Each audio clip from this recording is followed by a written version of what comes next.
नाज़रीन, मलीर जे जाम ॻोठ में पीपल्स पार्टी के अॻूणे MPA अब्दुल्ला मुराद की 17वीं वर्सी तकरीब कोठाई वई, जैमें PP सिंध के सदर निसार खोड़ो, नासिर हुसैन शाह, वकार मेहदी समेत बेन अगवाणन और कारकुनन वडे अंग में शिरकत कई। रिपोर्ट कर रहे है मंजूर सोलंकी।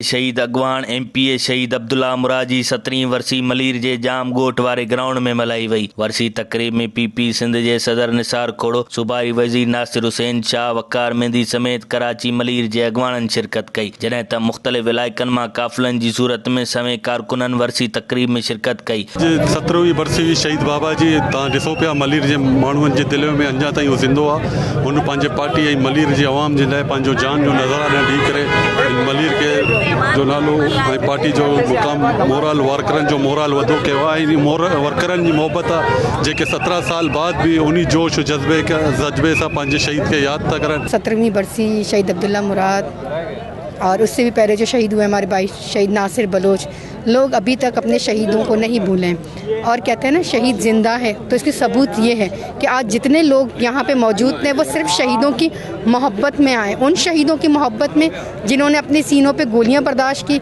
जिन्होंने तख्ते-ए-दार को चूमा। तो हमारे यहाँ के लोग, पूरे कराची के लोग, पूरे सिंध के लोग कभी भी अपने पार्टी के शहीदों को ना भूलेंगे। शहीद अब्दुल्ला मुराद जी वर्सी के हिसाब से इन 2003 में जी कातिल जमात हुई उन्हनि जे माण्हुनि ने शहीद किया। PS 127 13 साल ताईं असां पाकिस्तान पीपल्स पार्टी के हथां निकिरी वई, वो काबिज़ रहा हुन। हिननि चयो त पीपल्स पार्टी के शहीद अगवान शहीद अब्दुल्ला मुराद, नासिर बलोच, शहीद हनीफ अमल जूं कुर्बानियूं मलीर समेत सॼे मुल्क जो अवाम कॾहिं न विसारींदो। कैमरामैन अब्दुल लतीफ़ बुगियो सां गॾु मंजूर सोलंकी, आवाज़ TV, गडा।